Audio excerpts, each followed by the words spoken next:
If you'd like to contact the show, send us an email at liveonfourlegspodcast@gmail.com or get involved in the conversation on social media. Join the Pearl Jam Podcast community group on Facebook or follow us on Twitter at liveonfourlegspod. That guy right there he's got a mighty long pole, yeah. It's almost as if you're compensating for something. But nice pole.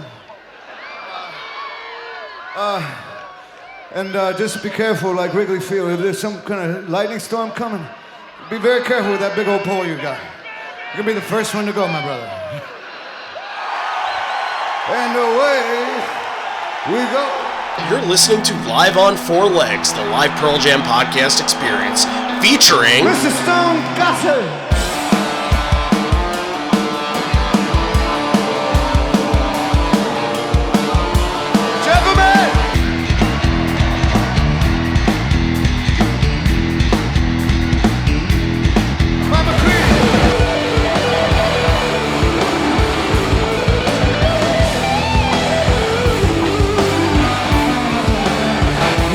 Fucking camera in the jump.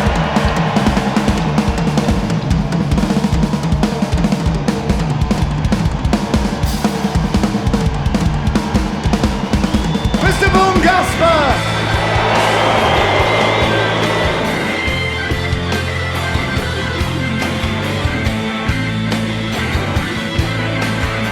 You can call me Al, you can call me Ed, you just fucking call me, why don't you?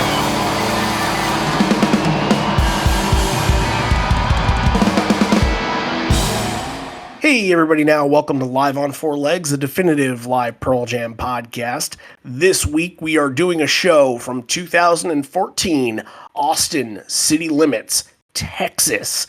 This is the first ever Texas show we've done, ladies and gentlemen. If you're down in the Lone Star State, you're probably thinking to yourself, oh, hot dang, how come you haven't done Houston? How come you haven't done Dallas? How come you haven't done this? We're going to get letters. We're getting letters. We already have letters. I've written up the responses before you even sent them out, but holy shit, after 3 years, we are doing something from Texas, and it was because it was a request, and that's not due to us. We would do something from Texas, of course. We are open to all states. Hell, I want to do Wyoming at some point. I love doing the random states. I got nothing against Texas. However, it's just taking us a long time to get to it. This is episode number 151. And a lot of people, especially, I know Texas people, and I know Texas people are they're sensitive. And if you don't get their state in there, they get upset. They get angry. So today, this one's for all the Longhorns out there. Randy Supple over here, John Farrar over there. Hello. I'd like to state for the record that I was not the one that called Texas a random state or sensitive. Well, I didn't really call it a random state, but yes, Texas. Let's get something straight here. I fully admit that New Yorkers can be very sensitive towards like people offending New York.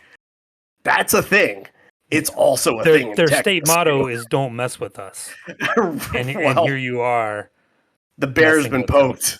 The bear has been poked, ladies and gentlemen. This always reminds me of it, and this is random. There's one of those first Punk-O-Rama CDs there's a band called DFL that had a live song on there, and the intro was, "Do y'all want Austin to go down as a bad fucking country or city or what?" Like that always, whenever I think of Austin, it always reminds me of that. That's a good call. That might be an intro thing or something like that. Yeah, I like that idea. But Austin City Limits is a festival. Believe it or not, it's a festival that happens in Austin, Texas. Pearl Jam had played it once, I should say twice, because they did two different shows in 2009. And then they did this little stint in 2014 where they played on the day that we're going to do today, which is the 5th of October. And then they came back a week later. They went to Lincoln, Nebraska, and they went to Tulsa, Oklahoma. And they decided, all right, well, let's go back to Austin because we had so much fun there the first time that we're going to go back. And they went back and did probably what was the closing night of that little tour there. So they played both weekends here. What's crazy about this festival, and look, I saw Pearl Jam in Philadelphia for Made in America, and that weekend was just random. Drake opened for Pearl Jam. Yeah, Drake. That Oh yeah, Drake opened for Pearl Jam. In Music Midtown, it was Florence and the Machine and Ludacris that I went on before them. mean, So like yeah, Florence and the Machine, it's different, but at least like okay, it's kind of within a little bit of the rock and roll genre. Ludacris is just that yeah, it's ludicrous. yeah. But like Run DMC as well, like Run DMC made their return. That was like Mm. their first Yeah, ever show without Jam Master Jay yeah. before Pearl Jam. And like I would have been okay if Pearl Jam would have opened for Run DMC for that, because that was super significant and important and awesome to be at. But yeah, like sometimes some of these festivals, it's not like Ohana where you're around the same kind of bands and you kind of get this feel that, okay, this is a rock festival, but you also have somebody like Brandy Carlisle come in and it's a little bit different. And, some of the other acts here and there are going to be different, but it's within the same realm. Austin City Limits is just like, all right, let's get the best from this, let's get the best from this, and the best from this, and let's just put it all together in one weekend and see if it works. Eminem did one night, and Skrillex played. This might be the one and only time we ever talk about Skrillex on this show, guys. So if you're Skrillex fans, which I hope you're not, God, Skrillex and Texans that are going to email this week. It's going to be a bad week, you guys. It's going to be bad. You're firing shots all over the place today. It's weird. Pearl Jam is in the middle of all this, and you wouldn't think that they would ever rub elbows with Eminem or Skrillex. But hey, the replacements went on before him here. That's awesome. That's amazing. That's like I was going to mention. I would have gone to see the replacements first and Pearl Jam second, to be honest. I think so, especially, at that time, replacements were kind of going through a little bit of a reunion. And big. They always said they would never come back, and then they did. Right. And it was really, half the band? It was Paul and one of the other Stinsons. Tommy Stinson, yeah. Tommy and Bob had long died. He back in the 80s, yeah. And right. I think Slim Dunlap had to go through some surgery. He was having some health problems. Right. So, and they actually, a big shout out to one of my favorite drummers on the planet, Josh Freesh. And he was drumming for them at the time, and he was doing their tour circuit. He's guested at a Pearl Jam show before. He's played on like Rockin' in the Free World and stuff, right? When they played, like Pearl Jam's played shows with bands that he's been in and stuff. I think I've seen his name. I don't actually remember that. What I do remember is he tried out for the band. Or he was in the rotation, like when they were trying to fill a replacement for Dave A. He was within one of their options, I believe. What I was mentioning before with Eminem, Skrillex, Outkast was the other big band, like big closing act. And you look at, it's funny, you look at some of the other bands here and some of these are the openers that they had for both Ohana and See Here Now, like Beck and Avid Brothers. And then you have Lorde, Lana Del Rey, Foster the People, Head in the Heart, who I like Head in the Heart, Interpol. And then St. Vincent, who kind of has some Pearl Jam ties. I believe she did a Tremor Christ cover for something at one point. Fits in the Tantrums, Gaslight Anthem, who I really like.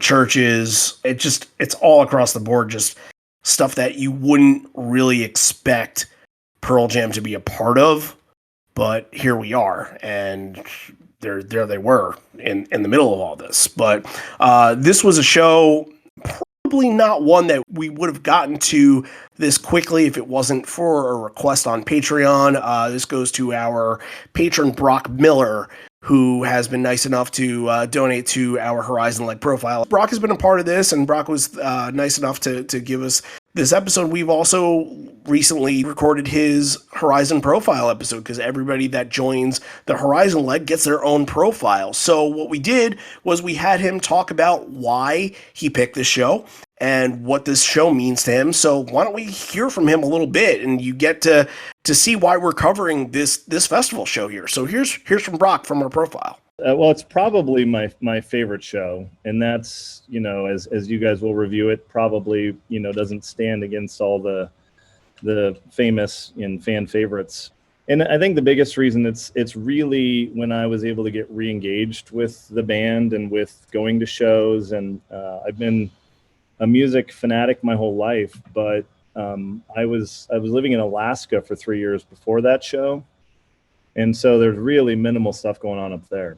And then the basically 10 years before that, I was in a medical sort of military training pipeline that I would go to shows here and there, but I couldn't ever break away and really do travel, for shows and that sort of thing. And so it was just very hard. And then ever since I moved down here to South Texas, it's been, okay, now I can really try and follow this band and go to a lot more shows. And so it kind of reunited me with the band and with going to shows. And the other thing is that it was really cool. My wife actually surprised me with tickets to that ACL. And I kind of heard you guys before I got on here talking about this year's set list. Yeah. But that year was, the first night was Outkast was the headliner. Second night was Eminem, and third night was Pearl Jam. And as you know, as I mentioned, I was a big hip hop guy. So I still listened to quite a bit of that, as I became a rock fanatic as well. And so it was just such a cool, she surprised me one day for Father's Day. She's like, oh, after we move, here from Alaska to San Antonio, we're going to this festival they have in Austin, which we knew nothing about. And Pearl Jam happened to be headlining Sunday night. And I got us tickets, and so it was kind of, and she and I went together, so that was the other thing is, I've gone to a lot of shows with my brother and loved those.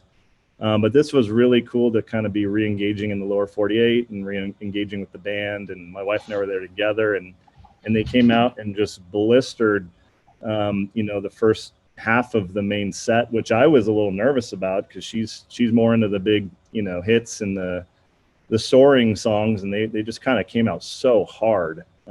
So that's part of what I loved about that show.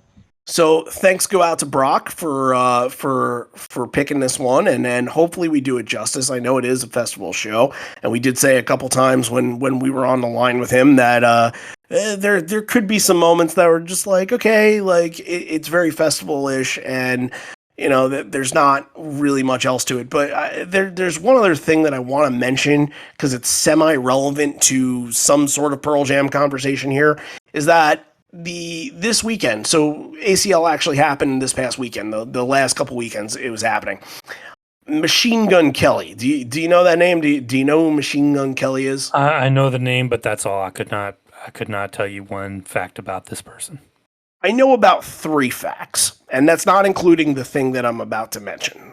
But he was a rapper, and then on his last album, he decided to do more pop punky stuff, which is not, pop punk is not in right now. That's not popular. But I remember something happened where it was like a TV show I was watching or baseball used one of his songs. I'm like, oh, they're using a Blink-182 song here.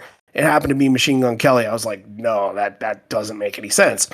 So he at the festival ended up climbing the scaffolding and kind of doing some scaffold tricks. And when you think of that, you kind of think of a young Eddie Vedder doing that at Warren Magnuson Park for Drop in the Park.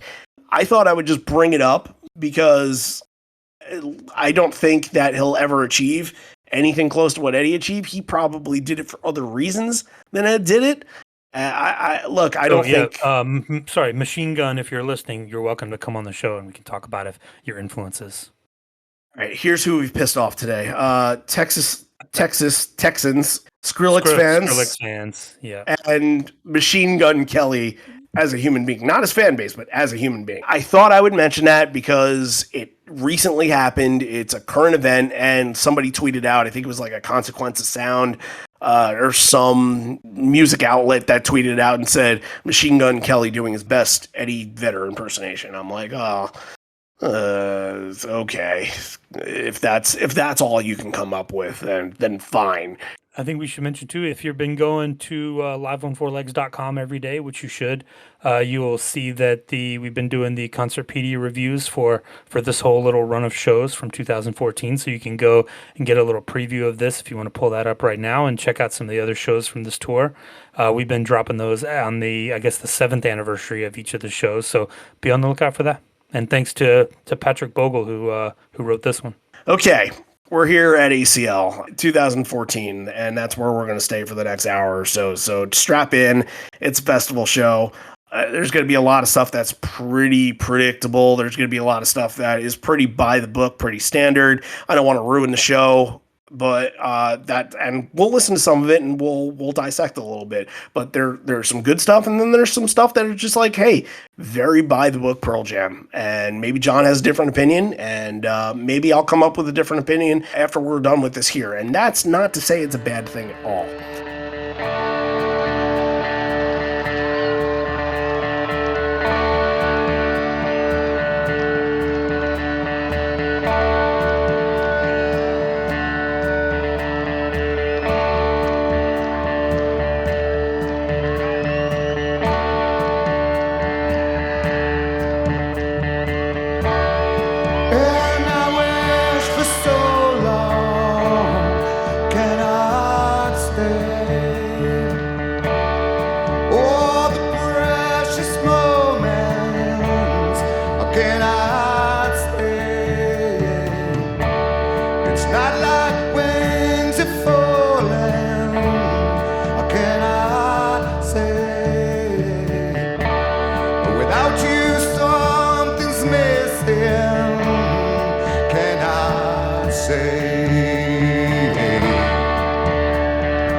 They open up the show with Long Road.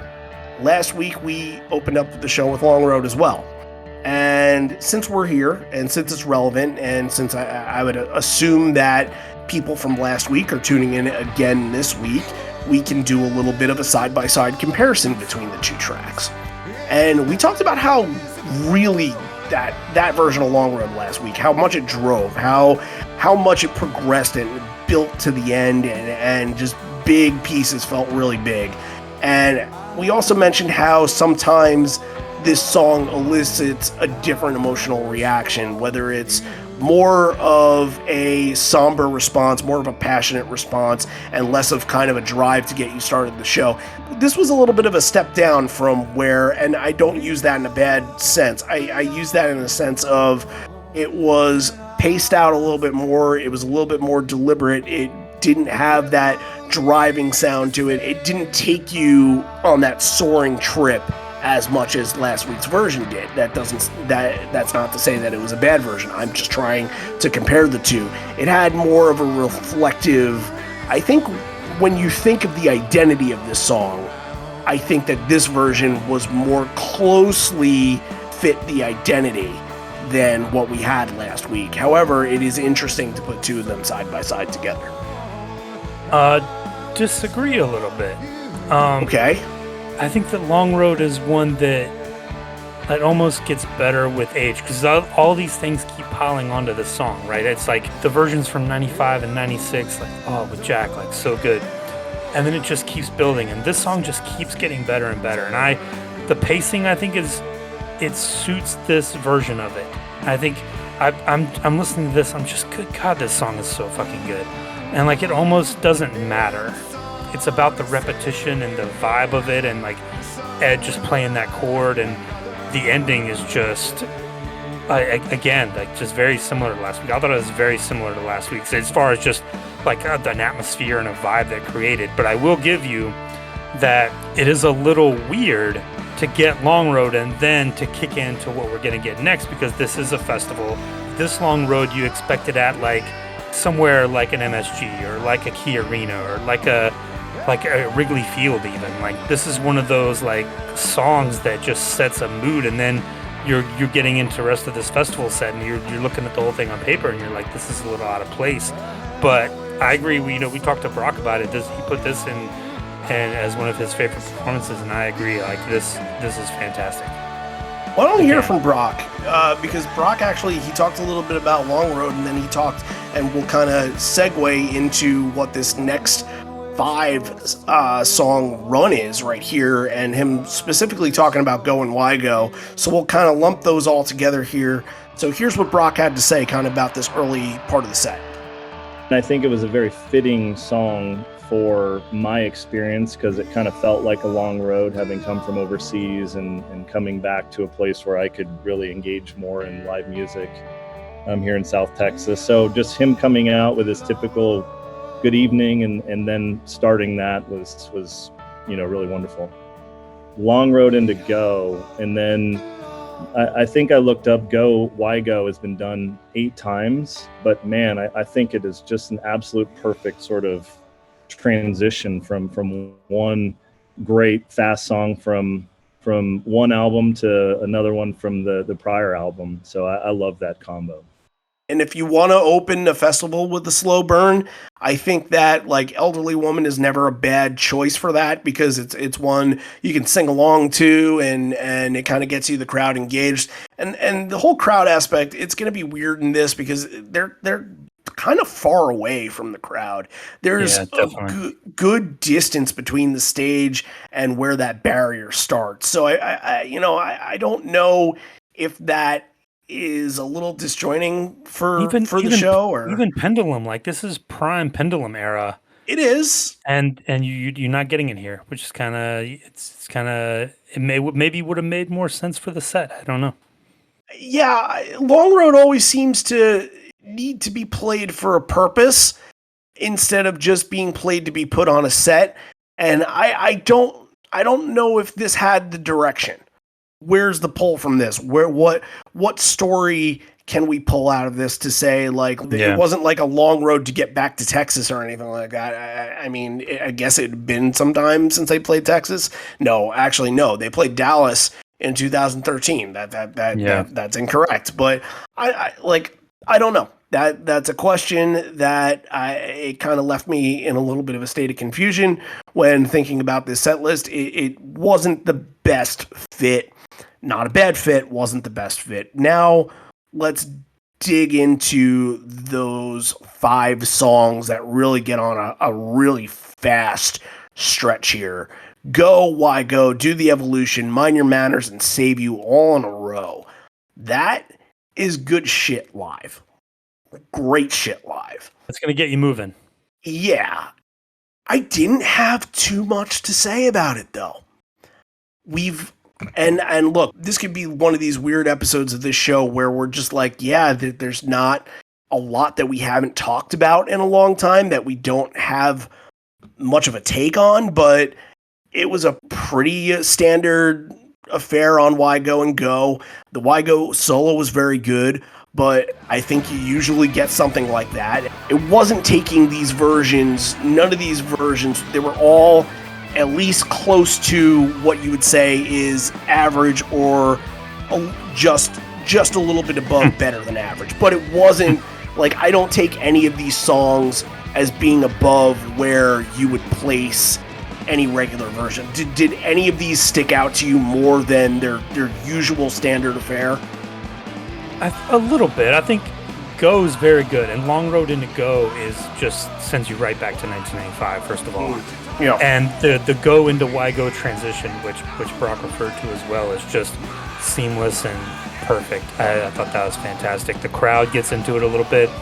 But yeah, it's Do the Evolution and Save You. I thought just watching Stone, just watching him totally get into it and just kill it.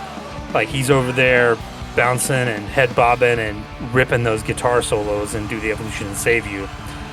I thought those were fantastic. Even Mind Your Manners, I thought we sometimes gloss over it because it's like we usually get it like right next to Lightning Bolt, and it's kind of like, oh, you get Lightning Bolt and Mind Your Manners here. But I thought it really benefited by being in the middle of this run, and it really, like, it kind of fit more than it normally does. I think it was a burner. Like, yeah, this little 5-song stretch. Like, I love this version of Long Road, but I almost wish they would have just come out and opened with Go and just burned it like this right from the beginning.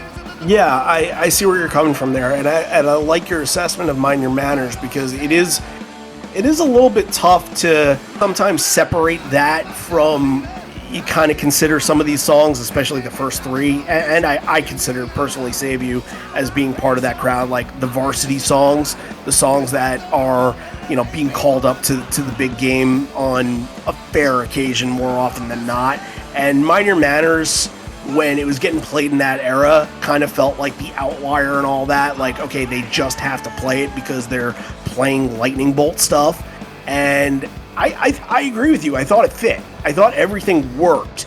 And I think that maybe live it hits a little bit different. Maybe it feels a little bit different when you hear it live than hearing it on the bootleg and kind of knowing where they go with some of these songs sometimes. While not at all bad, there wasn't anything that perked my ear to be like, whoa, okay, this is a story to kind of roll off of here. This was very standard festival Pearl Jam affair. Okay. I think the highlight from all this, to me, was at least the Why Go solo. I thought the Why Go solo was out of this world great. Yeah. That was the one. And Save You was excellent in this, too. And I know we didn't really get a lot of time to talk about Save You last week, but Save You was very, very good from the show. So that's a pretty good stretch. I'm not trying to downplay that stretch at all.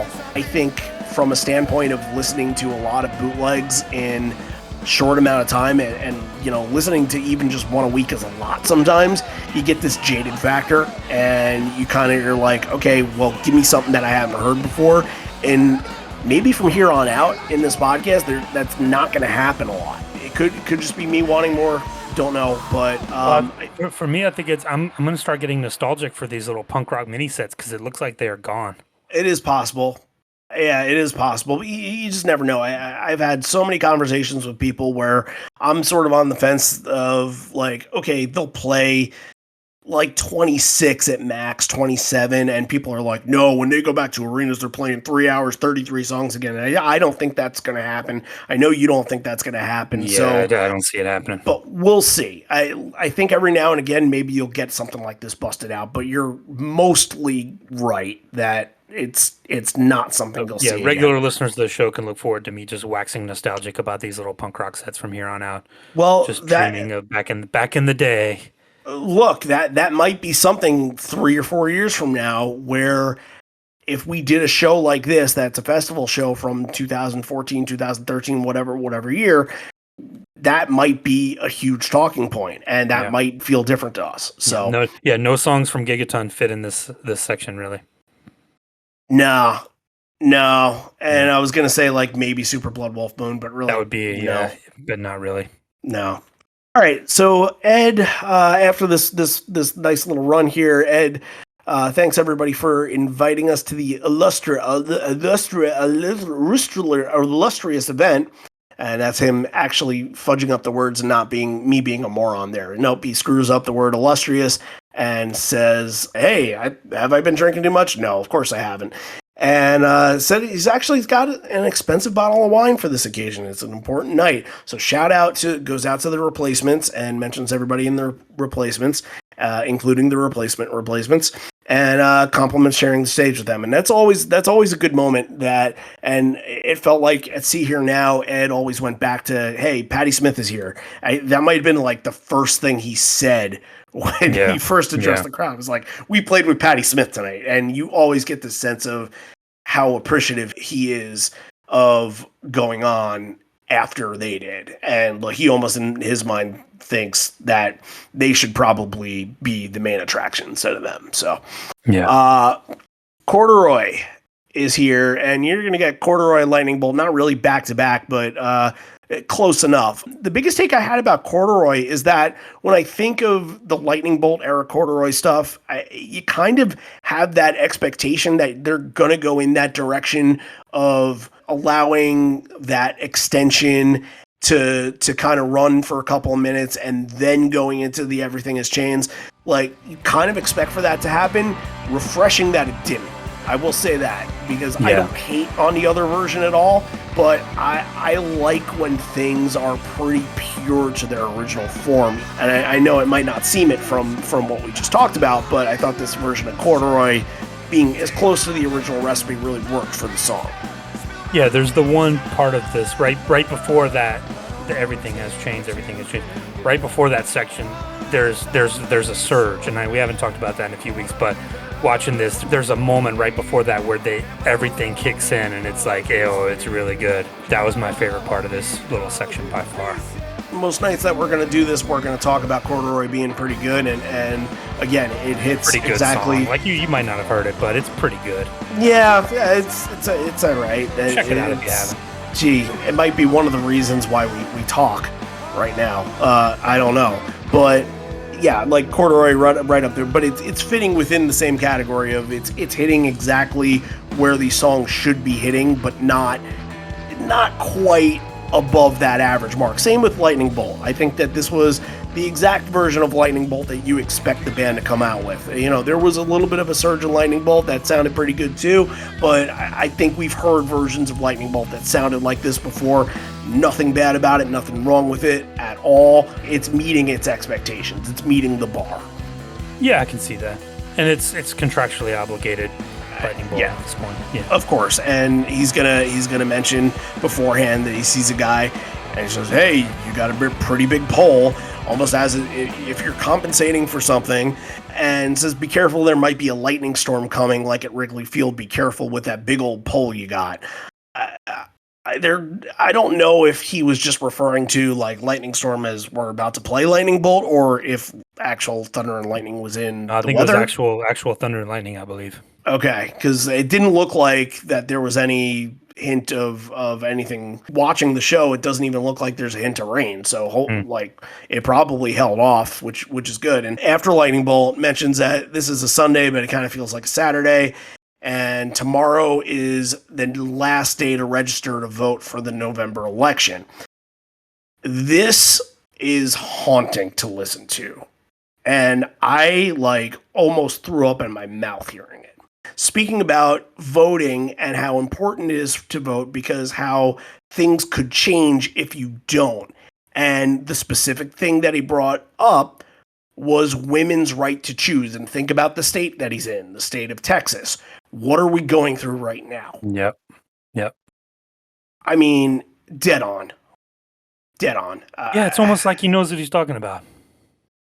It's almost like if you don't it's almost like people learn from history, fucking it is a heavily Republican state.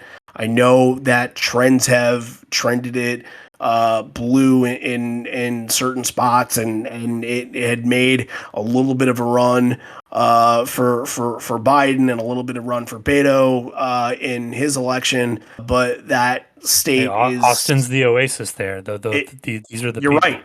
You're absolutely right. That is a liberal town, a free thinking town. So it fits right there. But most of state of Texas is not in line with, and I don't want to say with the rest of the country, but it essentially with progressive views. And it's shitty that we're sitting here and basically talking that a state is essentially doing their own version of overturning Roe v. Wade. Like, what the fuck have we turned into?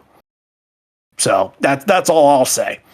Faithful, Love Boat Captain. Look, we have a bit to talk about with Love Boat Captain, but Faithful works here, and I think that kind of fit after the little speech. But I didn't feel like it was this, again, like fitting within where average versions of Faithful kind of fit in. It's strange because this whole 4-song section, none of these are hits. They're all off albums that, maybe you can argue yield as part of the higher upper echelon albums of theirs. I argue it, but, maybe they're the casual fan in the crowd. You were just throwing darts today, man. He's like, these albums suck, but these are some of the okay songs. Did I say that? You are putting words in my mouth. I did not say that today. No. I'm talking about casual fans that are there for the Eminems and for the Skrillex, and I'm talking about those people that might not be into Riot Act, that might not be into the deeper cuts off Lightning Bolt. My Father's Son is an interesting choice for this show. It is. I don't know if a lot of people are going to be down with that. And maybe some of the Pearl Jam people, maybe it just rubs off on people because it's not one that the Pearl Jam group has really attached themselves to. So, but I think the highlight here, at least, is Love Boat Captain. And during this era, the Cincinnati show was the first time that they brought it out there. It's a very jammy version. The intro gets really groovy, kind of into it, and then you don't really know what they're doing, and you can kind of gather that it's got this sound to it, and it's alluding to somewhere, but it takes you for a ride. And the Cincinnati version, to me, is perfect in my eyes. This version does its job. It doesn't have any Rolling Stones tags or anything at the end, but it's working in that same stratosphere. And look, you gotta love what they were doing with it. And obviously, they felt it in such a way a couple days before at Cincinnati that they had to bring it to a festival set here. So they were into it. That's for sure.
Is this just another day? This God-forgotten place. First comes love and then comes pain. Let the games begin. Questions arise. These are my favorite versions of this. They just come on. They just start jamming on the chords. It's just so good. It's that moment where the jam on the song starts. Is that moment of like, because this is new to these people. It's like, oh yeah, that's what that is.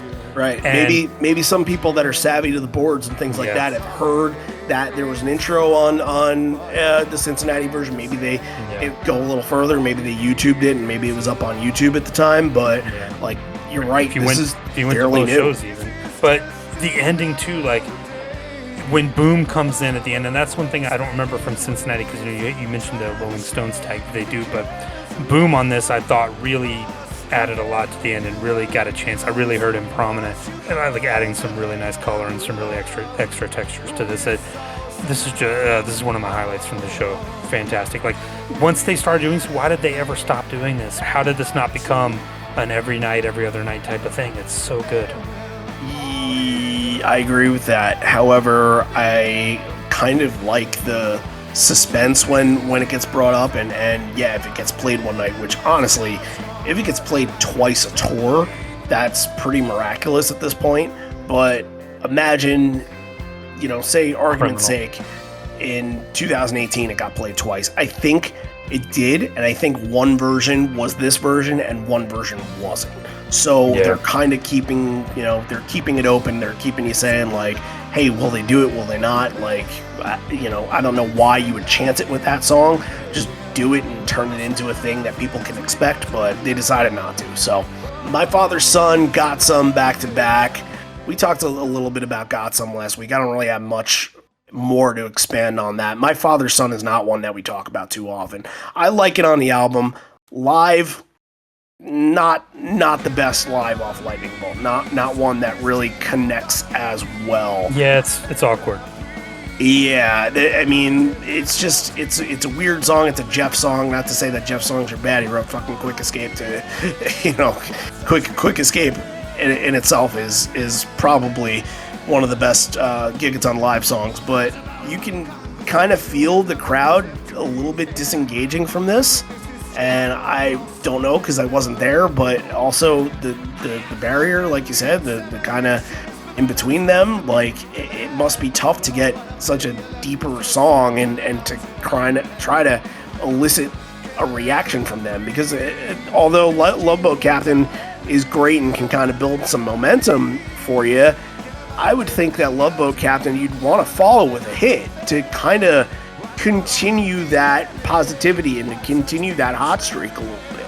Yeah, and they don't do that. Would have been a great spot for an even flow or something, which we absolutely get a little bit later. But yeah, I mean, I think even with My Father's Son, I think there's a moment where it might have been Ed or Matt, somebody's off, and somebody misses a usually verse or something. Like it's not like it was kind of an awkwardly played version, but only the 10th time, so it is what it is. But again, boom, like doing some really nice stuff at the end. I thought that was the best part. But for Got Some, I was listening to this and I came to sort of not an epiphany, but sort of a realization that's like they play Got Some two different ways. And if you got this is gonna sound so weird because of the title, but if you got Some early on, if you get it in the style where they play it more like herky-jerky style, almost like a Devo song where it kind of careens back and forth to the side and it's got the stops and starts and it's a little weirder, then it's good. But when they play it just kind of straight, I think it can be a little boring.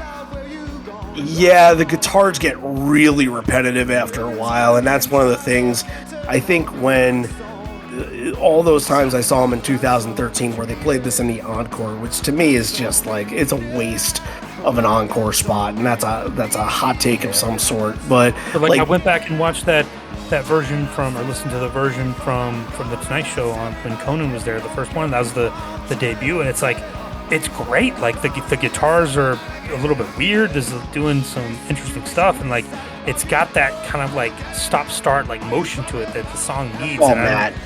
Yeah, and I think like they kind of lost that at some point, maybe from playing it too much or just kind of getting further out from the germ of the song. But yeah, it just doesn't have the same bite that it had. I'm sure we'll come across some that have it, and sometimes it's good, and they can always go back to that if they catch a good night. But yeah, it's just this one it felt like they were just kind of playing it straight, and it wasn't as good. Yeah, I think that does happen to some of especially the later album stuff. Like A Life Wasted is a perfect example of that, where even earlier versions of Life Wasted sounded like the guitars were really heavy in that, and you had sort of a kind of a big snare vibe to it with Nat, and now it's just kind of like, all right, straight up arena rock. And I don't know if that is them losing that sort of sense of the original product of the song, or if that's just getting in a rhythm. And it might just be getting in a rhythm and figuring out what works to what they could play in that moment, what's easy for them. And think about a lot of these set, maybe this set list not a good example of that, but a lot of these set lists that you're just compacting 33, 35 songs in. Sometimes you just need very simplistic stuff just to get through. And it's not as exciting because like the further you get out, like think about the Gigaton songs, like it's so exciting for them to play those songs because they're finally getting to do it and they're going to be great and they're amped up to play it and they're fucking stoked, like yeah, let's hit this thing, like we want to blow these songs away. And like when the next tour comes around, it'll be a little bit less of that. And when they have new songs, if we're lucky enough to get another album at some point, when those songs get played live, then the Gigaton songs be like, oh, these are a little old hat now. They like, and here they have lightning bolt songs. So yeah, it's the further out you get, the less kind of, and it's natural. It's nothing wrong with it. It happens to every single band. Like, but the more you get away, like you're going to lose interest a little bit, and you're not going to have that original like go get 'em energy that the song had in the first time. Yeah, Mind Your Manners, by the way, we'll cap that conversation off. Mind Your Manners has a lot of that, by the way, where Mind Your Manners had really like hot sounding guitar and just fast approach to it, and then later on it just kind of loses that. It sort of finds its comfort zone. If you want to call it anything, you'd call it a comfort zone. So yeah. All right, even flow spot right here. And I thought that it was kind of like gradually finding its way through, and it didn't start out like very electric and overly theatrical. I think it got there as the song continued on. Like, I think Mike built to that moment, but I don't think he started that way. I don't know if you got that. Yeah, it's kind of a dissonant solo at first. He's doing some kind It's of like a weird minor sirens, key melody like thing over the solo. it Yeah, kind of reminded me of like that part in Go where it kind of transitions out of the chorus. a little bit. Oh, I think you're burying the lead here because before that he talks about playing Austin back in 1991, but the set list was unavailable. I think Pearl Jam's using Live Footsteps at this point. They went on to look for the set list and couldn't find it. Well, I actually know I'm not burying the lead because I actually don't have that information because I didn't catch it on YouTube or didn't go back because this YouTube clip is not fan friendly. It cuts out a lot. There's a lot of stop and go. I think it's put together from a lot of different individual song clips. I think so too. Yeah, it's the same angle the whole entire time, which is nice, but it doesn't do the full show justice. So I missed that part, which is very interesting. He talks about the first time they played Austin and played at a place called the Back Room, and he says, "But the set list is unavailable." And I was like, "Oh, Pearl Jam looked at Live Footsteps to see if they could find it." Well, look, if Pearl Jam doesn't have it, nobody else is going to have it either. However, there are set lists that are on Live Footsteps that Pearl Jam refused to acknowledge that they do have, and I know they do have them because, well, somebody sent it to them. So after Even Flow, Ed shouts out the chief of police in Austin, who says he's a fan, but they never met each other before. However, if you name drop Ed, maybe you'll get 2 phone calls instead of 1. And they're just kind of talking about what a good vibe it had been the last couple of days. At least the security people and the people in charge, the adults, so to speak. And everybody seemed to walk around and they could send security home because everyone was being really good to one another. So that kind of got you off on a that's great to know that. It was such a good experience because you just never know with these festivals where one bad egg could just ruin an entire evening, and we've seen it happen before. So even on the sense of like them stopping songs and them seeing people that maybe not fights but like hydration issues and just all those type of things, it seemed like this was pretty relaxed from that standpoint. So that always a positive vibe. This is actually the point in the show where I thought you're finally getting some moments. It finally feels like this is branched out to feel like more of a Pearl Jam show than a festival set list. I really like this version of Sirens. And it's not that we've heard something different from Sirens before. This is pretty... And I wouldn't even say standard because I thought the version sounded really good. And I thought that the ending itself sounded really good as well, but the crowd is taking it upon themselves to do that.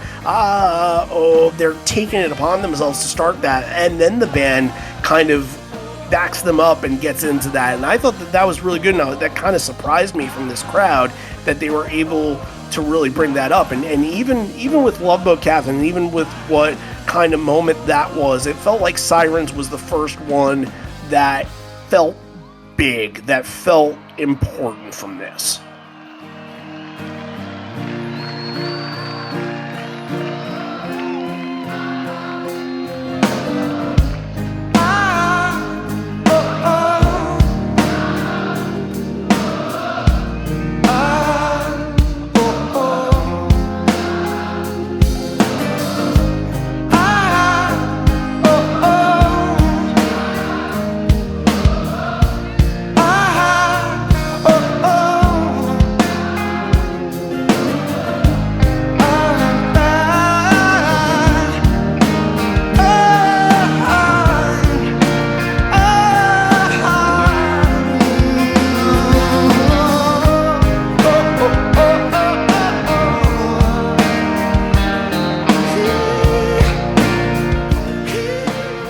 Good crowd call and response, like you mentioned. That was definitely the highlight. But I think, too, getting Even Flow, because you'd only gotten really one song off of 10 early on, Why Go?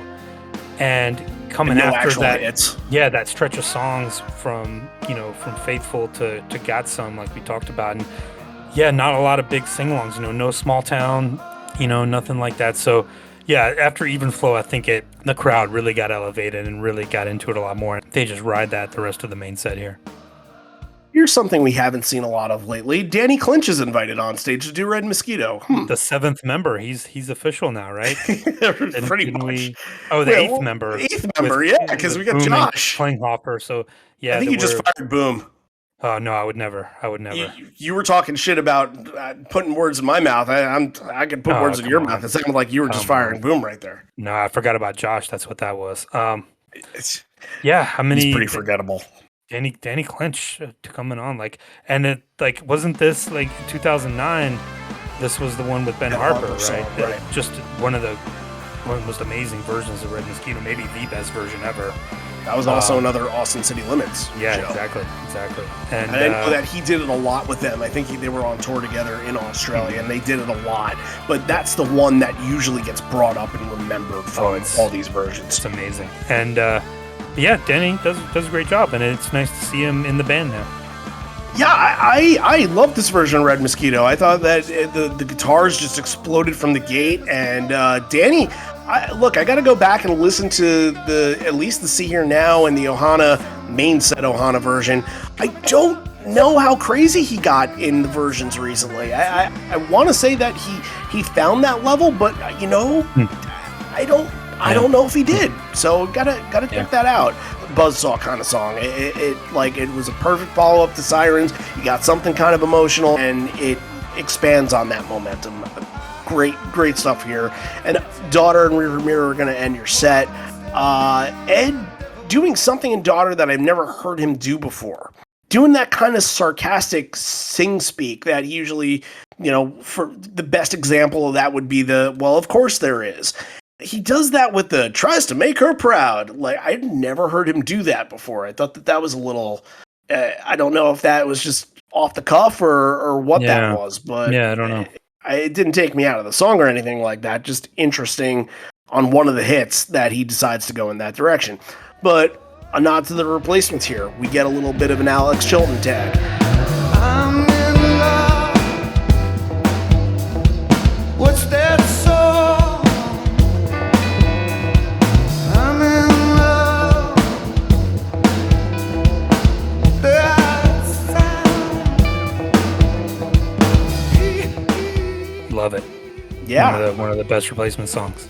It's probably the one that makes everybody think of the Replacements, that's for sure. I mean, Kiss Me on the Bus is pretty popular, but Bastards of Young. Yep. Left of the Dial. I mean, Can't Hardly Wait. We can go on and on and on. Atomic Dog is also tagged here, which is reserved for Blood usually. And then there's something interesting that happens. We get a little bit of an explanation as to what the song is kind of about without going into full detail, really.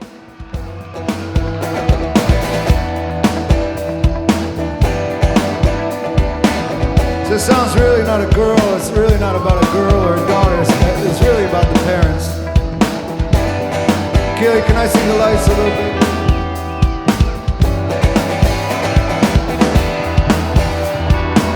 Okay, so first of all, hands down.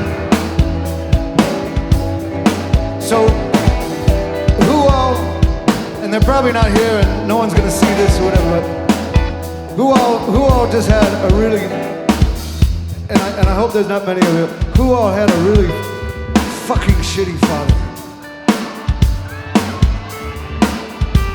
That's pretty good.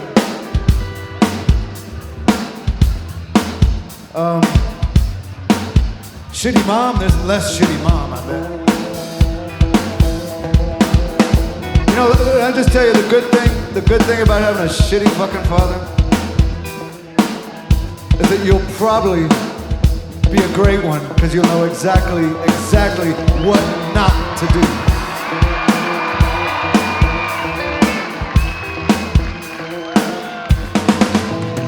Break the chain. I thought that was a really cool moment right there, and it felt really authentic from him.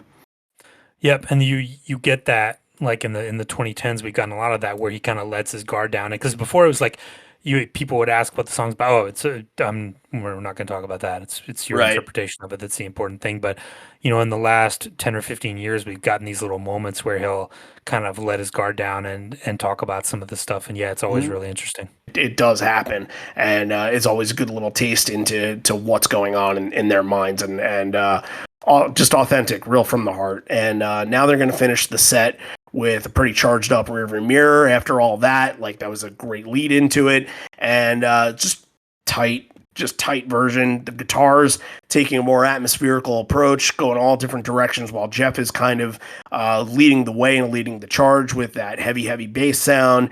Ed is just fucking around with his guitar, chucking it up in the air a little bit, and we get that crowd clapping intro before really building it to the end, and that's how you know, like, okay, the crowd is into it for this version. So makes it more epic when Jeff just gets into that rolling bass line and then they burst for the end. Yeah, it drops out to just the bass drum, like all the guitars drop out. You just get that dum dum dum dum dum, and just makes that impact so much better when Jeff comes back in. Yeah, rearview mirror. What can you say? That's all you need to say. It was cool that there was a part where Ed was really either feeling it or either he had like a lapse of lyrics for a second, but there was a whole line in there where he just stopped singing.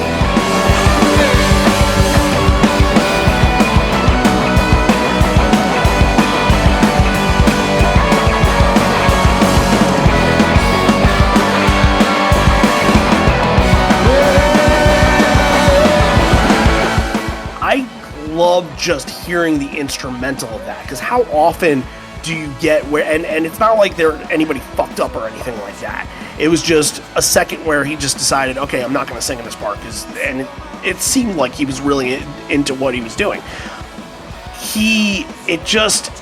Sometimes you just don't get like the raw instrumental versions of these songs, and to get a little piece like that and to still feel, and even more so powerful sometimes, just getting to really focus your ear in on the guitars and on the drum and on the bass sound like that was cool. And it was very brief, but it was a cool little glimpse into what this song is without the vocals, which we don't get. It's like he's like, I'm just gonna, this is powerful. I'm just gonna let this music speak for itself for a minute. Yeah. Mm-hmm. It reminds me of that Red Mosquito from Berlin '96 that we talked about. Oh yeah, where they just kind of stop, let it, everybody's huddling around Jack. Just let the moment hang, and he doesn't need to sing because the music's saying everything you need to say. Absolutely. We're at the encore here. We're going to pause for station identification, talk a little bit about Patreon.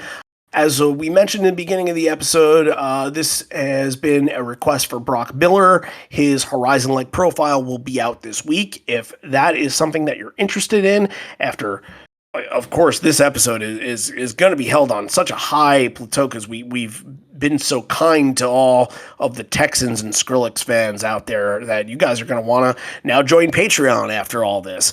No, I kid. For anybody that does join Patreon and joins the Horizon Leg, you will get an opportunity to do that profile later this week. We will have Brock's episode up that talks a little bit about this and talks about kind of, he went to Ohana Encore. We'll talk about Ohana Encore and a little bit of his upbringing and how he got into the band with his brother as well, which is very good. And I think it's about time. Is it time? It's time. It's time that another Patreon exclusive episode come out, because it's been a long time since we've done anything, and life just gets in the way sometimes, and you just don't have time for it. But we made time this week. John, what is our exclusive episode for Patreon this week? What do we talk about? We went back to the very last show of 1998 when Pearl Jam opened up for Cheap Trick at the Crocodile Cafe in Seattle. The 10-song set, it is different. It doesn't have any hits per se. If you want to call Corduroy and Evolution hits, then that's your prerogative. But it's pretty raw. It's pretty exciting. Only 350 people in that crowd. A lot of really good stuff. That'll be out very soon. That's going to come out this week. So if that's stuff you're interested in, patreon.com/live on 4 legs. And look, join up on the dollar tier, because you never know, like if you just join up and you enjoy it and you enjoy what we're doing and you want more of it and you want requests, then we've had people that have joined the $5 tier, the Gigaleg tier, and then we've had people just recently. We've had somebody that has joined the Horizon Leg tier. I'm going to shout her out right now.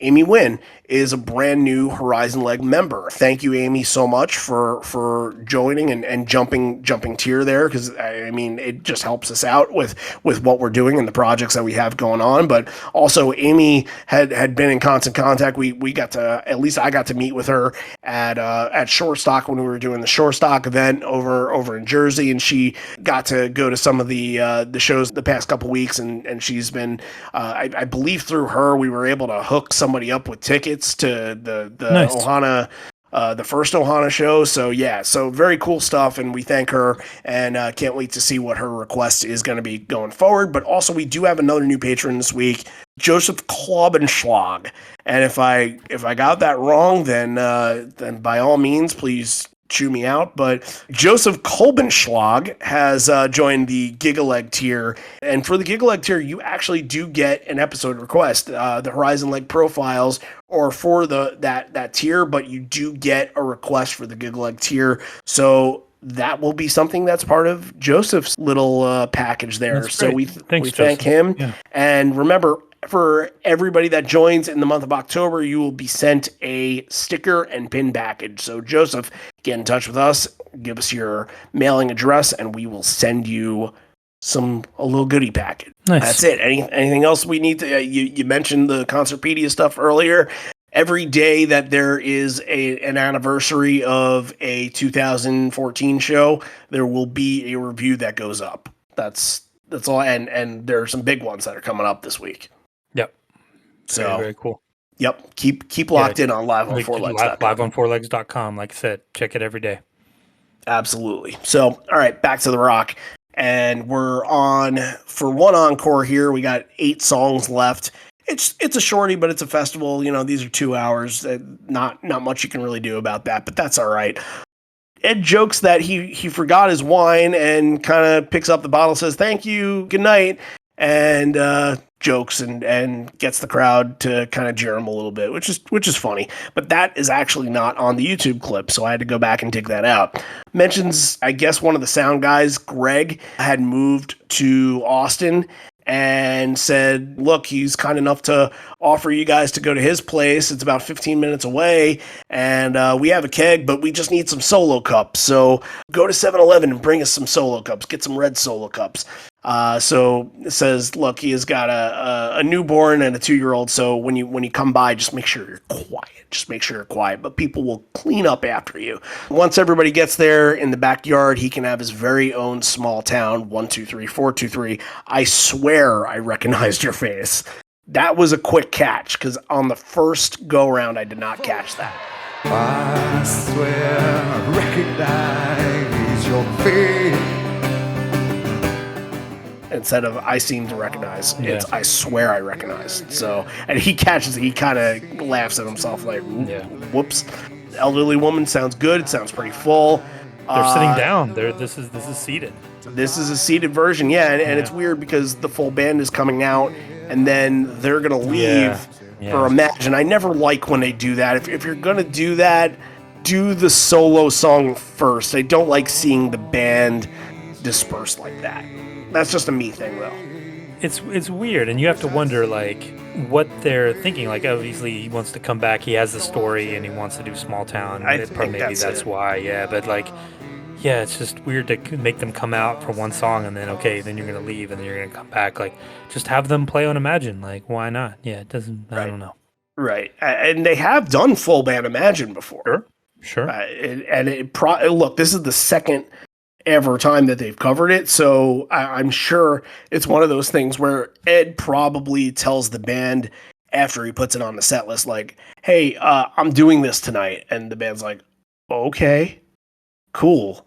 And I think, to get real here, John, you probably say that when I say, "Hey, I'm doing something for this podcast," and you're like, "Okay," and you don't really have a response to it, but I'm doing it anyway. That's what Ed does in the same situation. He's like, "I'm playing Imagine.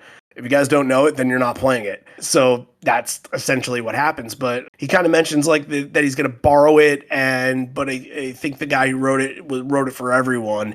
And being a festival crowd, this is like, we've talked about how Imagine is just kind of one of those songs. It's just kind of cheap to cover it. And, there's so many better. They've done Give Me Some Truth. They've done deeper Beatles songs. You've got to Hide Your Love Away. It's not like the most famous Beatles song, but it's one that people know and can sing along to.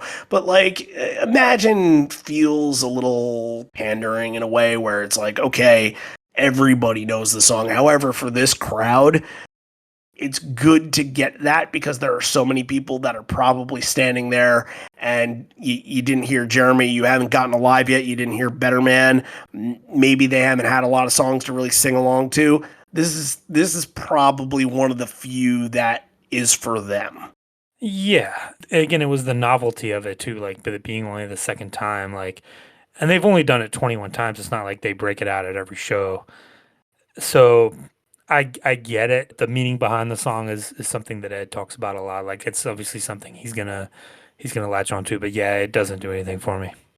Yeah, same here. It's just is what is, and you move on to the next one, which is the next one has more of a talking point. So he said, "We received a letter from a 13-year-old who left this life way too soon. It's a tragedy, but not the amount of time that you have. His river was much deeper than it was wide." So this one goes out to Joey Thomas. And I'm going to refer to a couple nights later or a week later when they played this in Memphis. And this was the highlight of my Memphis trip, was seeing them play Come Back, dedicated to Ikey Owens, who played in Jack White's band, who had just passed away. And you really got to, in that moment, feel what the band was going through and feel them grieve.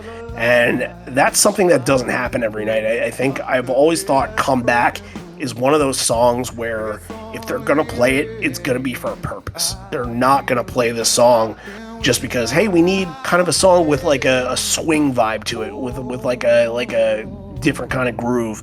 No, they're playing it because something happened, and it's a tribute to someone. Like, I don't think that you could find too many versions of this song where it's not a dedication. Oh, know that I still remain true. I've been wishing out the days. Please say that if you hadn't gone now, I wouldn't have lost you another way from wherever you are. Oh, come back.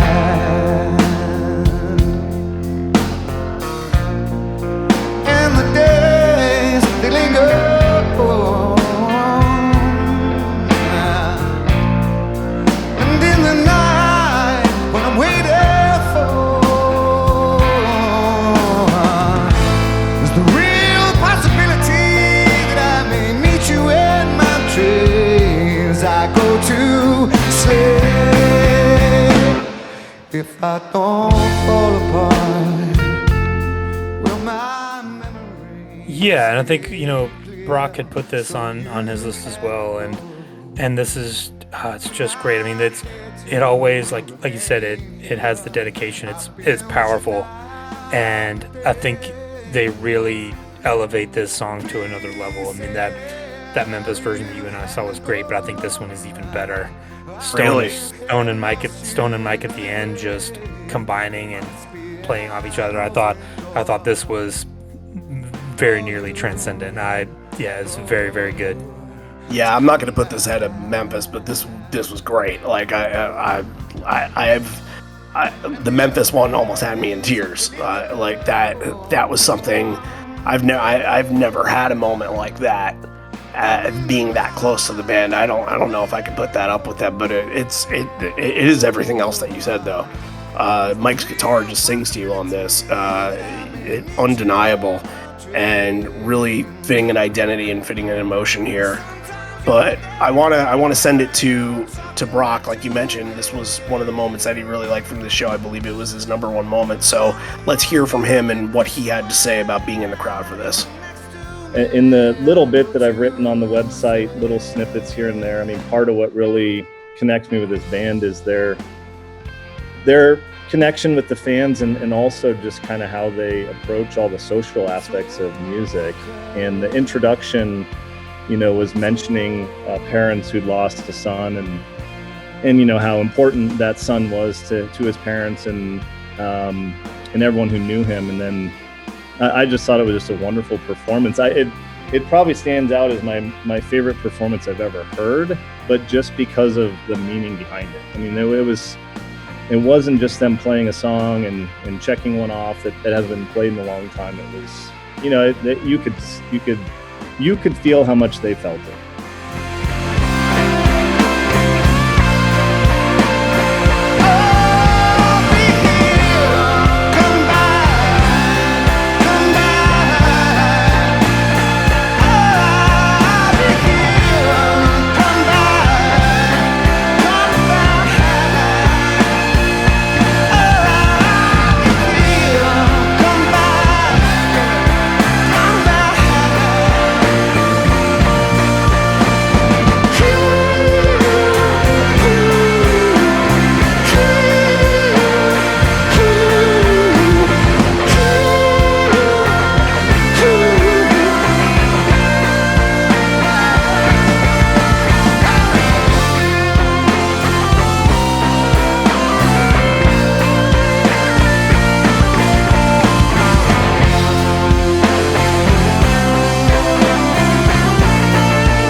So that elicits something pretty special, just passionate, powerful. You don't get that every night. Like that's something different. That's something special, and it'll lead you back in, and it kind of, you're getting punched in the throat right away after it, because you're getting State of Love and Trust, Lucan, and Porch all back to back to back.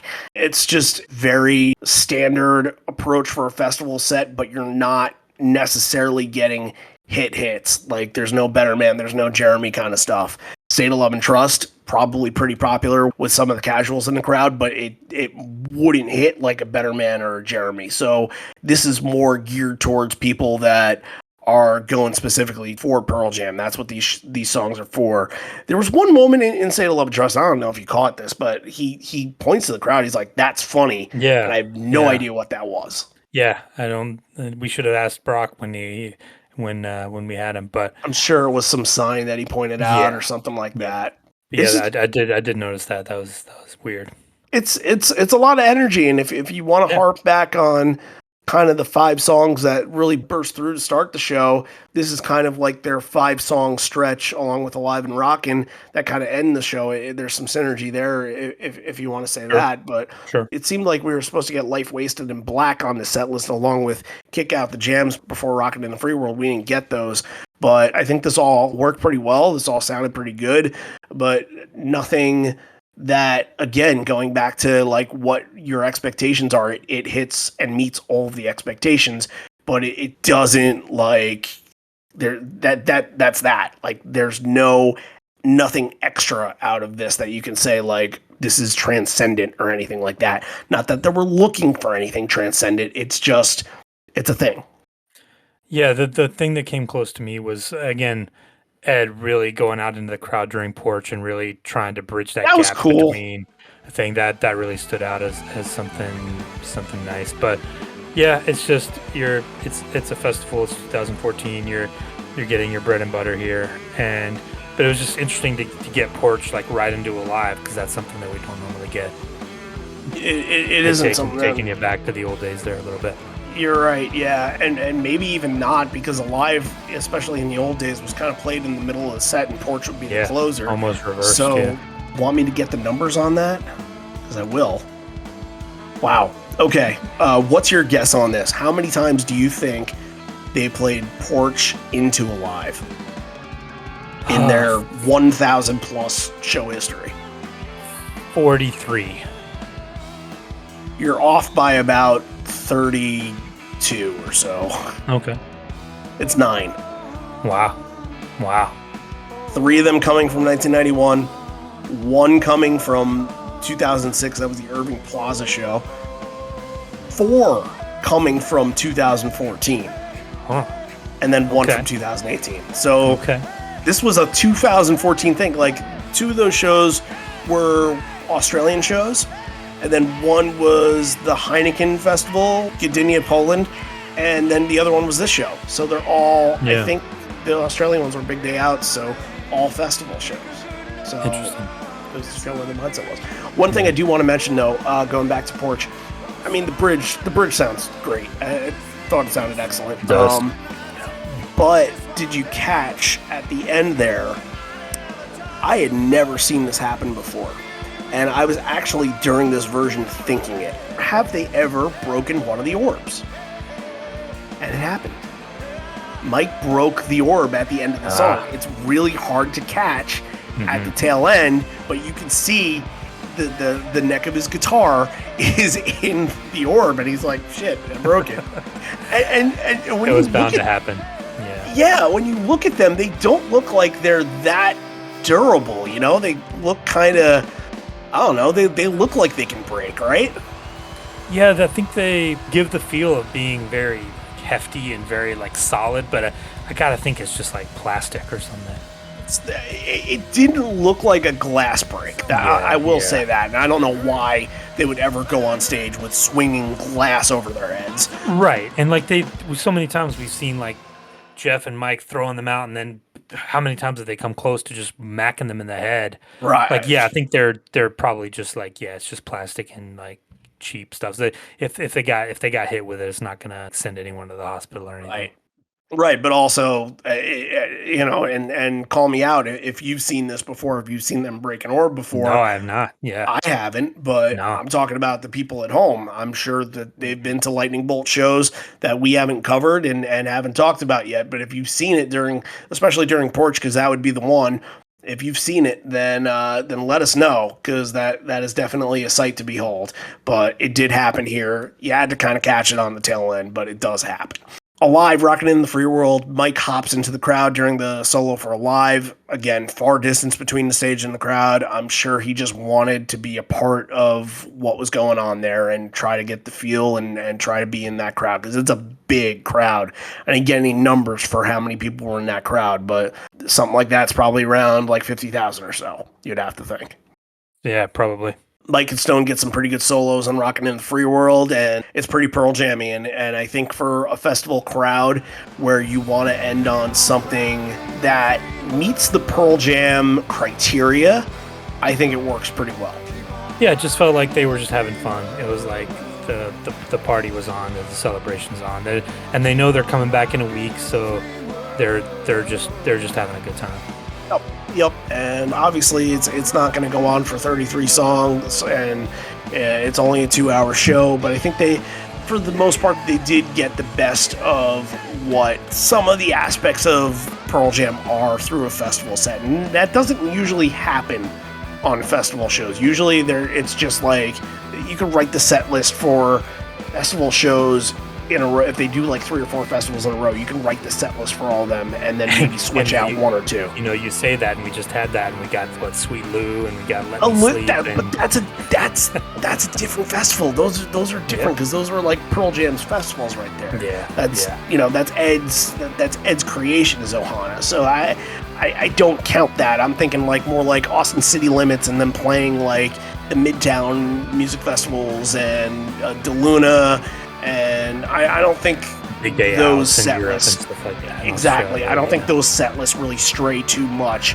I think you usually get a lot of your same stuff. So at least like you get some deep cuts, you get the hits, and you get, outside of the girth of songs, you get the standard of what you would expect from a big Pearl Jam show. And I always thought that when going to things like Warped Tour, is that all I wanted to see was just a half hour of like a preview format. That's all that is. Leave them wanting more. Sure. Exactly. All right. Pick 3 and do a top 3. Let's do that because that's the schedule of what we do on the show, right? Yeah. My top 3 is Long Road, Love Boat Captain, and Comeback.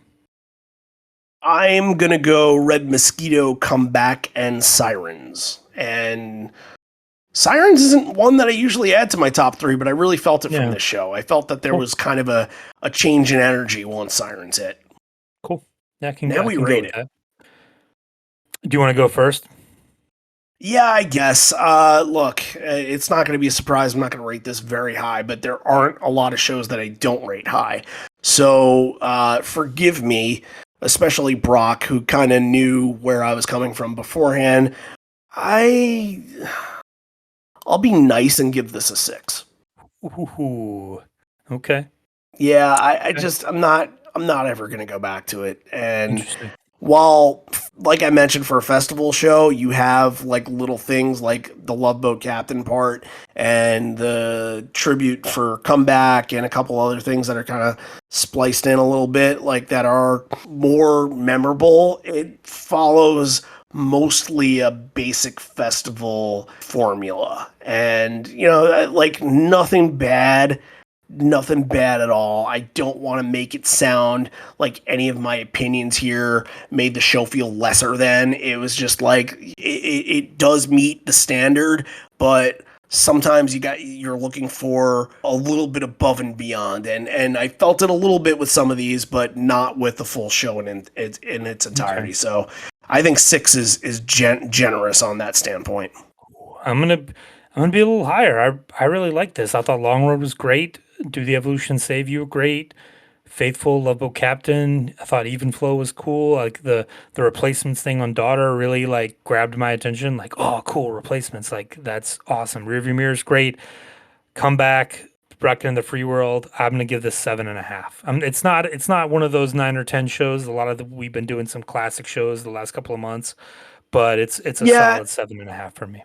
And I think that's the thing. When we did a whole month that we dedicated as the Murderer's Row, and we didn't really have a down point from those shows. We went from Murderer's Row shows to a phenomenal Toronto show from 96 to Randall's Island. And then last week, which surprised me, in Key Arena for 09 as well. It's not like I want to cover a bad Pearl Jam show or anything like that, quote unquote bad, but like there are some things that expectations have been sky high for things that we've done lately.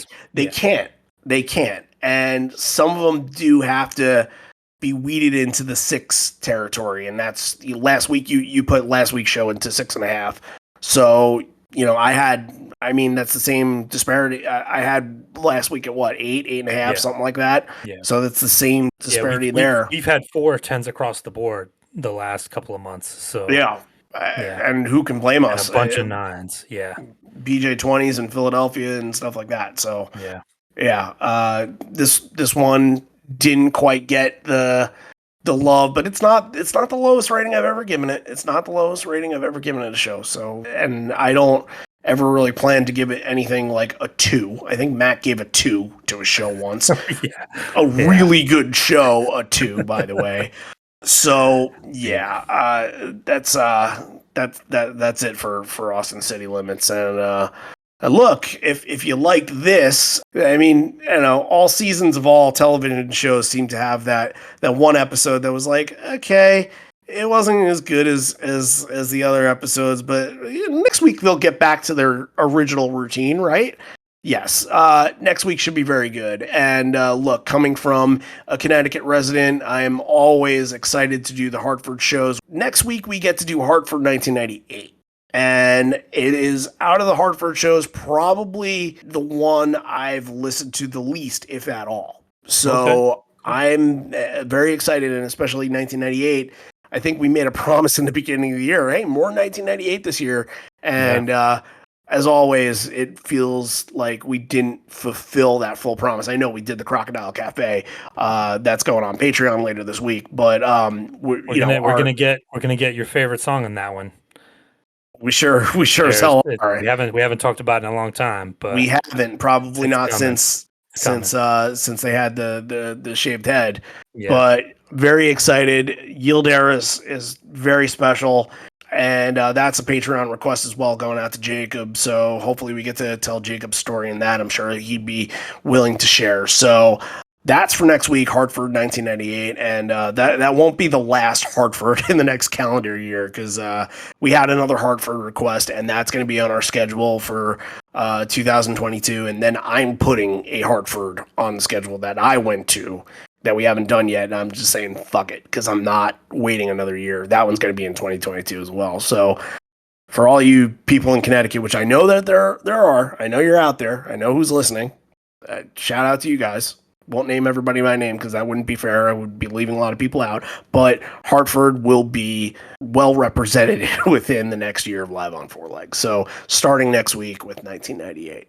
All right. To all the Texans and Skrillex fans and Machine Gun Kelly people and not the pro-lifers, but everybody else that felt like they had a point to yell at me and strangle me at this show. I love most of you, and wish you the best. And I am ready to fight back if needed to put my fists up. So hopefully you enjoyed the show. Hopefully I did your territory proud here. So we'll close this one on out.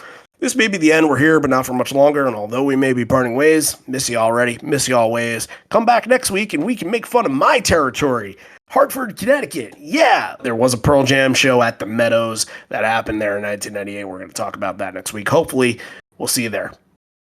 Keep Austin weird. I don't think the last time we did it was good enough. Y'all didn't make enough fucking noise. Get up here and make some noise. You want Austin to go down as a bad fucking country city or what?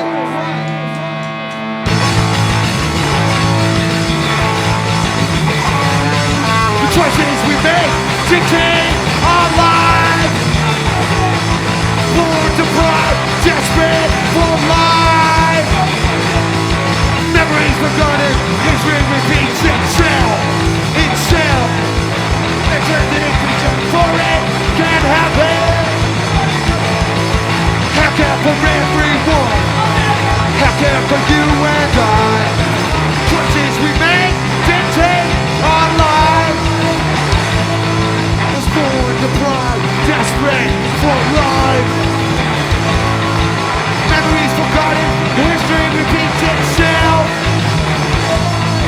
Contradict the future before it even fucking happened. How can for everyone? How can for you and I?